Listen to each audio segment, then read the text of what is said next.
अनवर काशीराम साहब कहते थे मजबूत सरकार मत बनाओ, मजबूर सरकार बनाओ। आप मजबूर सरकार बनाएंगे तो क्षेत्र का विकास होगा, क्योंकि वो मजबूर होगा क्षेत्र का काम करने के लिए। हमारे मंटू सिंह सांडी जी ने बहुत अच्छा बात बोली कि आज तक भड़गांवा विधानसभा क्षेत्र से या सूरजपुर जिला या सरगुजा संभाग के जो भी हमारे विधायक जाते हैं चुन के विधानसभा में, वो हमारे सरगुजा संभाग के या सूरजपुर जिला के भड़गांवा विधानसभा क्षेत्र के समस्याओं को विधानसभा में नहीं उठाते हैं। अगर मुझे चुन के भेजते हैं तो हमारी सारी समस्या को विधानसभा में आवाज उठाऊंगा और वहां से भड़गांवा के विकास के लिए लड़के यहाँ की हिस्सेदारी लेके आऊंगा।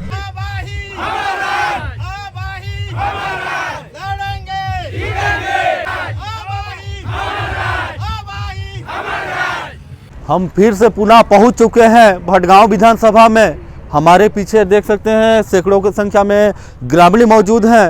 ये ग्रामीण क्यों मौजूद हैं हम इनसे ही रूबरू कराएंगे और हम बताना चाहेंगे कि बल्टी छाप से मोतीलाल पेकरा जी काफ़ी दिनों से संघर्ष करते आ रहे थे।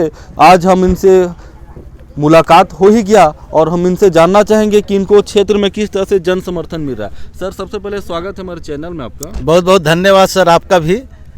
मैं पिछले 8 साल से छत्तीसगढ़ सर्व आदिवासी समाज का से सूरजपुर जिला का जिलाध्यक्ष हूँ, और जब से छत्तीसगढ़ बना 1 नवंबर 2000 से, तब से लेकर आज 2023 बीत गया।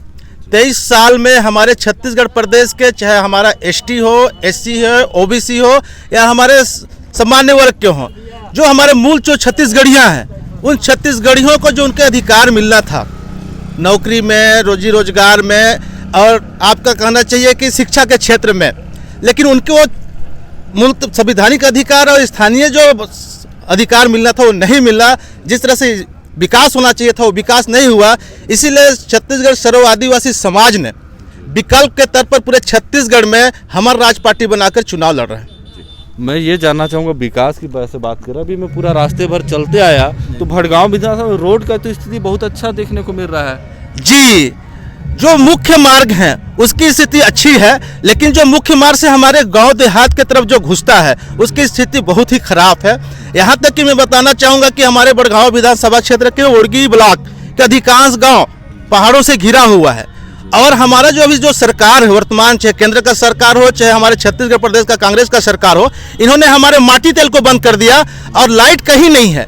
हमारे लोग अब दिने दिने शाम को खाना, मतलब शाम हो जाता है तो अंधेरे में खाना खाना पड़ता है, दिन में ही कोशिश करते हैं खाना खाने का, अंधेरे में सो रहे हैं। ये हमारे भड़गांवा विधानसभा क्षेत्र के ओड़गी ब्लॉक के बहुत बड़ा विडंबना है। तो क्या लगता है, लाइट आज तक नहीं आया? आज़ादी के लोग दुनिया अमृत महोत्सव मना लिया, तो क्या आज भी ओड़गी में लाइट नहीं आया क्या? जी, दुनिया को बता रहे हैं कि हम अमृत महोत्सव मना रहे हैं, लेकिन भड़गांवा विधानसभा क्षेत्र सूरजपुर जिला के आज भी अंधेरा से डूबा हुआ है। गांव गली में अंधेरा है, लाइट नहीं पहुंची है, खंभा तक नहीं पहुंचा है, तो लाइट तो बहुत दूर की बात है।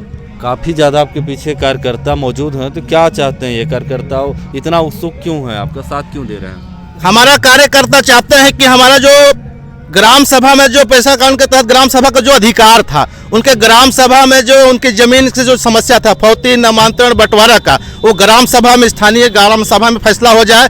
थाना पुलिस का जो मामला है वो ग्राम सभा में फैसला हो जाए। हमारा जो फॉरेस्ट का जो समस्या है वो ग्राम सभा में समस्या समाधान हो जाए। इन सारे मुद्दों को लेकर और उनके जो संवैधानिक हित की रक्षा और स्थानीय जो समस्या है जैसे फौती नामांतरण, जंगल का वनाधिकार का पट्टा, इन तमाम मुद्दों को लेकर हमारे साथ जो जन सैलाब है वो उसके लिए हमारे साथ खड़ा है और गांव-गांव में जाकर बता रहा है कि इस बार हमारा छत्तीसगढ़ का हमर राज पार्टी है, हमको हमर राज पार्टी को ही जिताकर हम छत्तीसगढ़ियों के विकास के लिए हम अपना राज बना, पुनः हमर राज पार्टी से हमर राज लाना है। क्या ये मान सकता हूँ कि हमर राज जो है, क्या चाहते हैं, जनता का राज होगा अगर आप विधायक बनेंगे तो? जी बिल्कुल, आपने सही कहा। हमर राज पार्टी को यदि हमारे पब्लिक जिताता है, हमारे छत्तीसगढ़िया समाज, उसमें एसटी है, एससी है, ओबीसी है, हमारे सामान्य वर्ग के हैं जो मूलतः छत्तीसगढ़ के हैं, उनके लिए मतलब बहुत ज़्यादा ऑप्शन है और उनके लिए काम करेगा। वो अपने आप को महसूस करेंगे कि हमारे छत्तीसगढ़ियों का हमर राज आ गया।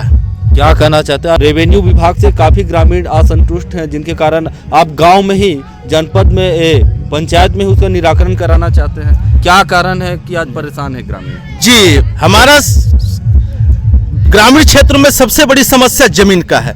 जमीन में कई कई पीढ़ी से हमारे गांव में जो फौती नामांतरण अभी तक नहीं हुआ है, आपसी बंटवारा नहीं हुआ, जिससे शासन का जो बहुत सारे योजना है कृषि को लेकर उनकी लाभ हमारे जनता नहीं ले पा रहा है। और वो चाहते हैं कि हमारी समस्या का समाधान, वो पटवारी के पास जाते हैं, तहसील में जाते हैं, वो गोल गोल घुमाते रहते हैं और उनका काम नहीं होता। हम लोग इसलिए चाहते हैं कि हमारा 5वीं अनुसूचित क्षेत्र है और 5वीं अनुसूचित क्षेत्र में ग्राम सभा को सबसे ज़्यादा अधिकार दिया गया है। तो हम चाहते हैं कि अगर हमको जिता कर भेजते हैं तो हम ग्राम सभा में ही मतलब जितने भी जमीन से संबंधित मामला है, फार्ज से संबंधित मामला है, अधिकांश थाने से संबंधित मामला है, ग्राम सभा में ही निपटारा करवा देंगे, विशेष ग्राम सभा लगा के।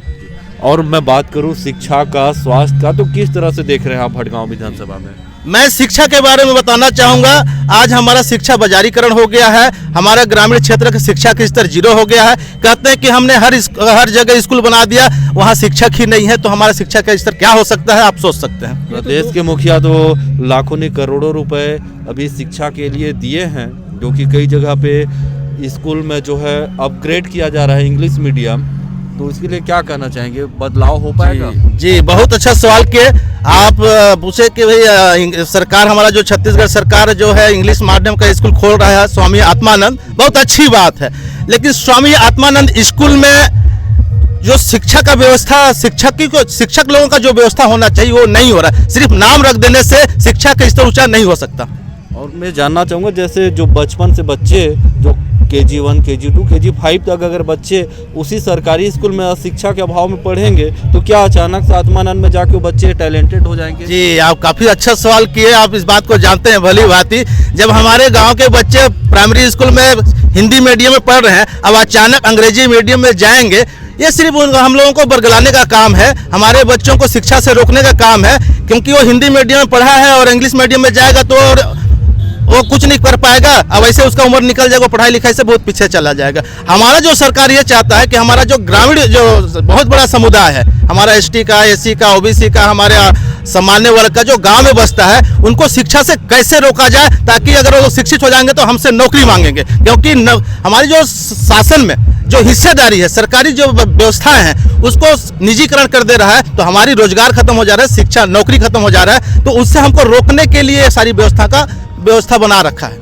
आपकी अगर सरकार आती है तो सबसे पहला अहम मुद्दा या सबसे पहले किस क्षेत्र में काम करना चाहेंगे आप? जी हम सबसे पहले तो जमीन पे काम करेंगे, दूसरा शिक्षा पे काम करेंगे, तीसरा स्वास्थ्य पे काम करेंगे और चौथा पानी की व्यवस्था पे काम करेंगे, ताकि हमारे सूरजपुर जिला में 2 नदी बहती है, एक रेड नदी, एक महान नदी। अगर इन दोनों नदी को जोड़ दिया जाए तो हमारा जो बरसात का पानी जो बह के यूपी चला जाता है, यूपी से होकर हमारा बंगाल के खाड़ी में जाके मिल जाता है, अगर हम उसको बांध बना के नदी के पानी को रोक के हमारे गांव में नहर बना के पानी को दे दिया तो हमारे कृषक जो है मालामाल हो जाएंगे। और सबसे बड़ी बात तो ये होगी कि हम लोग, हमारे एक विधायक चुन के जाएगा तो आदि छत्तीसगढ़ में हम लोग इतिहास रच देंगे कि आज तक बीजेपी और कांग्रेस के कोई विधायक हमारे संवैधानिक बातों को विधानसभा में नहीं रखता है।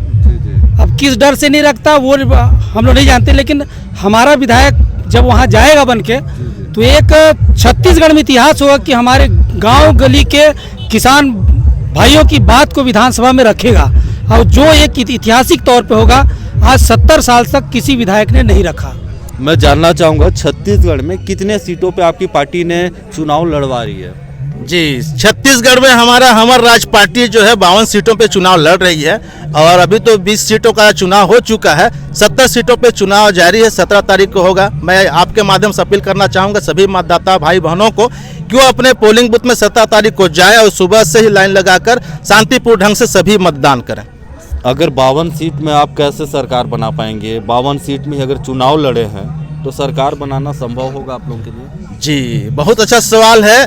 मानवर काशीराम साहब कहते थे मजबूत सरकार मत बनाओ, मजबूर सरकार बनाओ। आप मजबूर सरकार बनाएंगे तो क्षेत्र का विकास होगा, क्योंकि वो मजबूर होगा क्षेत्र का काम करने के लिए। हमारे मंटू सिंह सांडी जी ने बहुत अच्छा बात बोली कि आज तक भड़गावा विधानसभा क्षेत्र से या सूरजपुर जिला या सरगुजा संभाग के जो भी हमारे विधायक जाते हैं चुन के विधानसभा में, वो हमारे सरगुजा संभाग के या सूरजपुर जिला के भड़गावा विधानसभा क्षेत्र के समस्याओं को विधानसभा में नहीं उठाते हैं। अगर मुझे चुन के भेजते हैं तो हमारी सारी समस्या को विधानसभा में आवाज उठाऊंगा और वहां से भड़गावा के विकास के लिए लड़के यहाँ की हिस्सेदारी लेके आऊंगा। हर जेर जुल्म के टक्कर में हमारा नारा है, हर जेर जुल्म के टक्कर में हमारा नारा है, लड़ाएंगे लड़ाएंगे।